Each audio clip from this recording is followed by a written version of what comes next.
If you've been to university in Australia, there's a good chance you have a number sitting in a government database right now, quietly growing every year.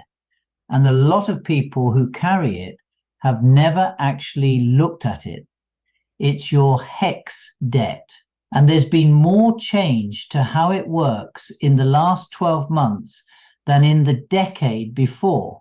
So let's actually pull it apart. First, what it actually is.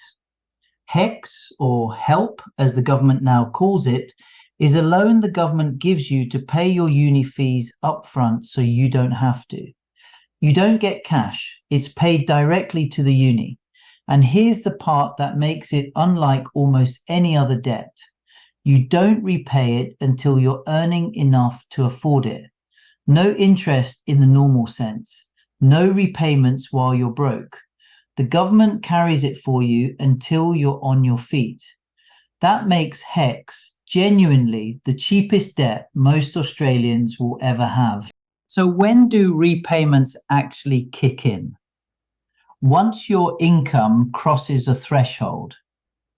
For the 2025-26 financial year, that's $67,000.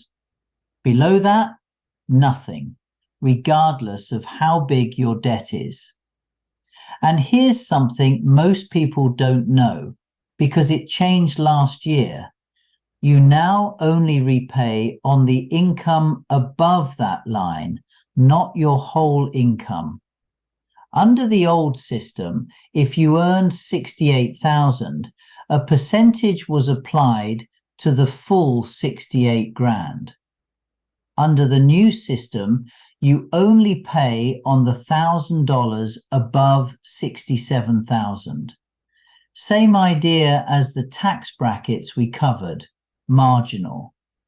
It means repayments drop significantly for people just over the threshold. Here's what that looks like with real numbers. Say Jess earns $70,000. She's $3,000 above the $67,000 threshold. Under the new marginal system, her repayment is 15 cents for every dollar of that $3,000. So she repays $450 for the whole year. Under the old system, on the same income, the repayment rate applied to her full 70 grand. She would have paid around $1,800. Same debt, same income. But under the new rules, she pays less than a quarter of what she used to. That change, quietly introduced last year, affected every HECS holder in the country. Now, the part that made a lot of people nervous, indexation. This is how the debt grows.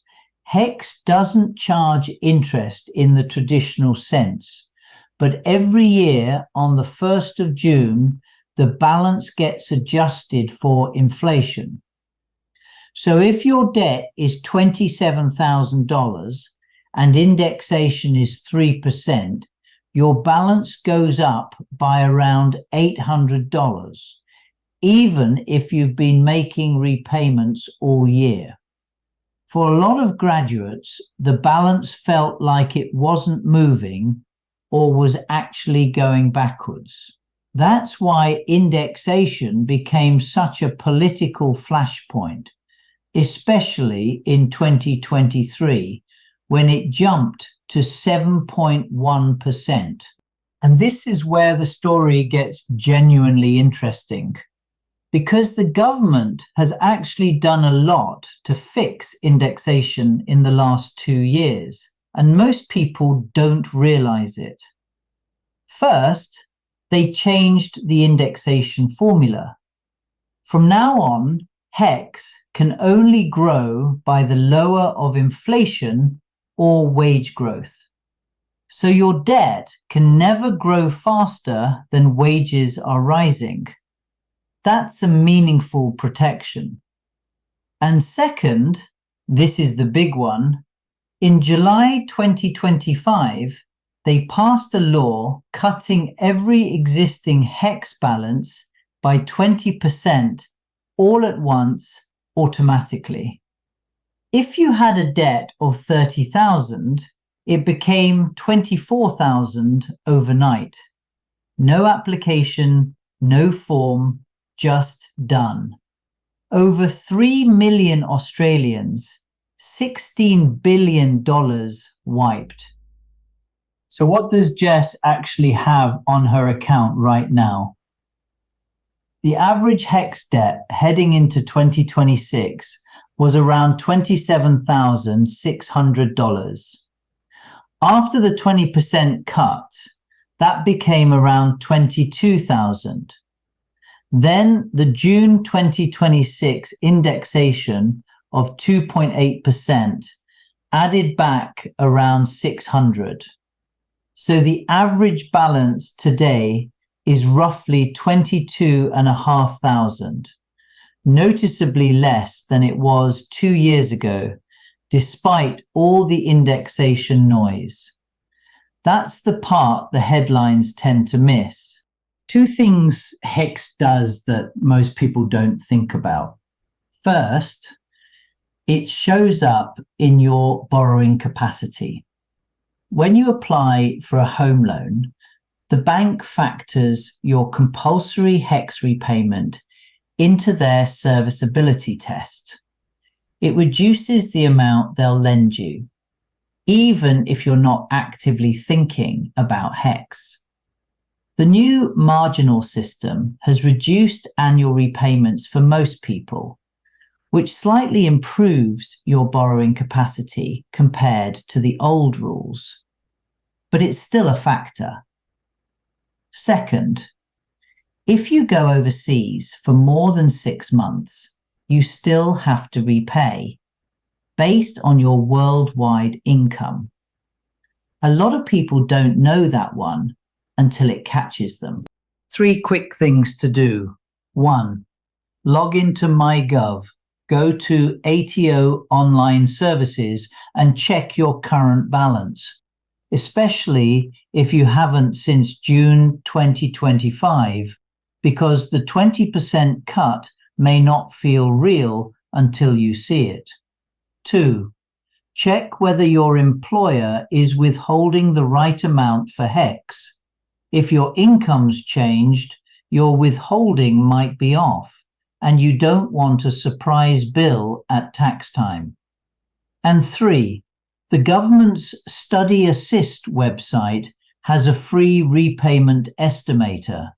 Put in your income and it tells you exactly what you'll repay this year under the new marginal system. So here's where that leaves you. HECS is still a real debt. It still grows every June. It still affects your borrowing capacity, and it still follows you overseas. But it's also the most borrower-friendly debt the Australian government offers. And after the last 2 years of changes, most people's balances are lower than they realise. The repayment system is fairer than it used to be, and the indexation is capped in a way it never was before. Quick, honest line as always. This is general information about how the system works. It's not tax or financial advice, and a registered tax agent is the right call if your situation's complicated. But your HECS debt, you've got it now.